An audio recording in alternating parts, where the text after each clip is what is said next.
Good morning friends, હું અજય ત્રિવેદી અને આજે આપણે ધોરણ 10 વિષય ગણિતમાં પ્રેક્ટિસ બુકમાં સ્વાધ્યાય 7.2 નો મોસ્ટ ઇમ્પોર્ટન્ટ એક્ઝામ્પલ શીખવાના છીએ. તો ચાલો શરૂ કરીએ. મિત્રો, આજે આપણે 18મા નંબરનો એક્ઝામ્પલ જોઈશું. એની રકમ પહેલા જોઈએ તો જુઓ, A K2 B 3 5 આપેલા બિંદુઓ છે. બિંદુ TT એ AB નું A તરફથી k જેમ 1 ગુણોત્તરમાં વિભાજન કરે તો k શોધો. આપણે k ની કિંમત શોધવાની છે, પણ રકમમાં બરોબર સમજો. બે બિંદુઓ આપેલા છે AB અને AB રેખાખંડ. તો પહેલા આપણે અહીંયા આકૃતિ દોરીએ એટલે તમને વધારે ખબર પડે. આ AB રેખાખંડ, અહીંયા B નામ આપીએ, અહીંયા A નામ. હવે બિંદુ T એ AB નું A તરફથી, આ A તરફથી બિંદુ અહીંયા એક આવેલું છે, અહીંયા P નામ આપી દઈએ, બરોબર. અને એનું k જેમ 1, આ k જેમ 1 ના ગુણોત્તરમાં વિભાજન કરે છે તો k શોધો. હવે P બિંદુના યામ તમને આપેલા છે TT, આ TT. A ના યામ તમને આપેલા છે K2 આપેલા છે અને B ના યામ આપેલા છે 3 5, બરોબર. તો મિત્રો, હવે આપણે આ k જેમ 1 ગુણોત્તર પ્રમાણે આપેલું જ છે એટલે વિભાજન સૂત્રનો ઉપયોગ કરવો પડે. પણ એટલા માટે આપણે અહીંયા લખીએ x1 y1, અહીંયા લખી કાઢો x2 y2 અને આ થાય તમારું x અને y. હવે આપણે અહીંયા પહેલા લખી કાઢીએ કે m1 જેમ m2, m1 જેમ m2 બરાબર k જેમ 1 છે. આ રીતે એટલે m1 બરાબર k લેવાના, m2 બરાબર 1 લેવાના. હવે આપણે અહીંયા લખીએ વિભાજનનું સૂત્ર. વિભાજનનું સૂત્ર. ચાલો, હવે વિભાજનનું સૂત્ર આપણે લખીએ તો અહીંયા P બિંદુના યામ, P બિંદુના યામ બરાબર કૌંસમાં m1 x2 વત્તા m2 x1 છેદમાં m1 વત્તા m2 થાય અને m1 y2 વત્તા m2 y1 અને છેદમાં m1 પ્લસ m2 થાય. આ રીતે ક્લિયર? ચાલો, હવે P બિંદુના યામ એટલે આપણી પાસે કયા છે? TT. તો અહીંયા લખી કાઢીએ TT લખીએ, બરાબર કૌંસમાં m1 એટલે k,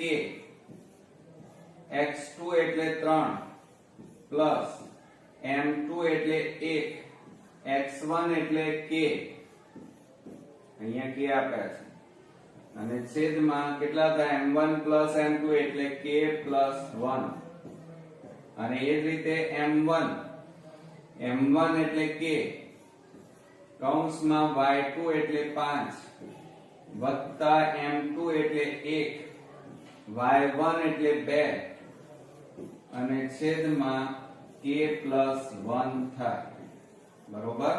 ચાલો, હવે આપણે આ જુઓ TT, તો એમના m રહેશે TT બરાબર કૌંસમાં, હવે આ બેનો ગુણાકાર કરો 3k પ્લસ k ગુણ્યા 1 એટલે k અને છેદમાં k પ્લસ 1 એમના m, 5k એમના m પ્લસ 2 એકા 2 છેદમાં k પ્લસ 1 એમના m. હવે મિત્રો જુઓ, આ તમારો x અને y કહેવાય. આ x યામના બિંદુ, આ y યામના. તો હવે તમારે શું કરવું પડે? તો આ x ને આ x યામ સાથે, y ને y સાથે સરખાવવાના. તો માટે અહીંયા લખવાનું અહીંયા t બરાબર 3k plus k છેદમાં k plus 1 બરોબર.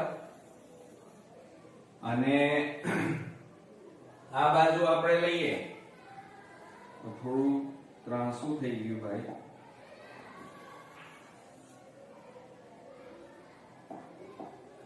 ચાલો અહીંયા લખીએ તો t બરાબર 5k plus 2 અને છેદમાં k plus 1 બરોબર. હવે મિત્રો આપણે શું કરીશું તો આ ભાગાકાર છે ને આ બાજુ લઈ જાઓ તો ગુણાકારમાં તો t કૌંસમાં k plus 1 બરાબર 3k plus k. હવે આ t નો આ બંને સાથે ગુણાકાર કરો તો t k plus t બરાબર 3k વત્તા 1 એટલે 4k થાય. ચાલો આ 4k ક્લિયર.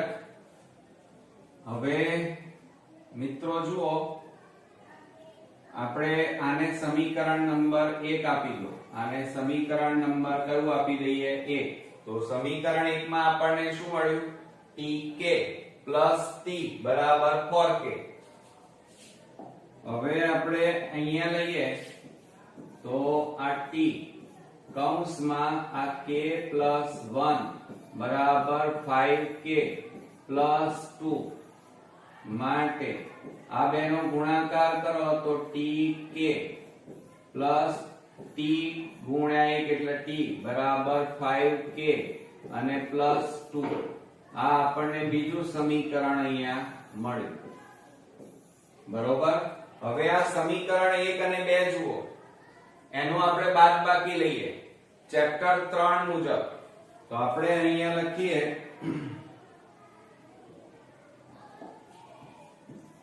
કે સમીકરણ 1 અને સમીકરણ 2 ની બાદબાકી લેતા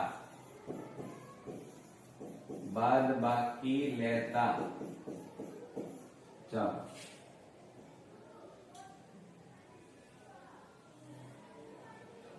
હવે મિત્રો જુઓ સમીકરણ 1 લખીએ તો આ tk plus t બરાબર 4k. હવે સમીકરણ 2 લખો આ tk plus t બરાબર 5k અને plus 2 બરોબર.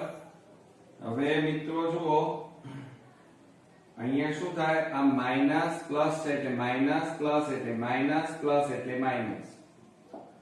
હવે ઉડતા ઉડાડી નાખો તો આ માઈનસ પ્લસ બંને સરખા એટલે ઉડી જાય. આ માઈનસ પ્લસ બંને સરખા એટલે ઉડી જાય. આ બાજુ કશું ના વધ્યું તો કેટલા વધ્યા 0 બરોબર. અને આ માઈનસ પ્લસ માઈનસ 5 માંથી 4 જાય તો 1 એટલે k રહે અને મોટી સંખ્યા આગળ માઈનસ અને આ મોટી સંખ્યા આગળ આ માઈનસ ચિહ્ન લેવાનું એટલે -2 રહે બરોબર. નીચેનું ચિહ્ન ગણતરીમાં લેવાય. હવે અહીંયા જુઓ આ માઈનસ ગુણ્યા આ બાજુ લાવો તો +2 થઈ જાય તો 2 બરાબર -k. માટે આ માઈનસ ને આ બાજુ લઈ દો તો k બરાબર કેટલા થઈ જાય -2. તો આ રીતે આપણને k ની કિંમત મિત્રો મળી ગઈ એમ કહેવાય. તો હવે આપણે આન્સર લખીએ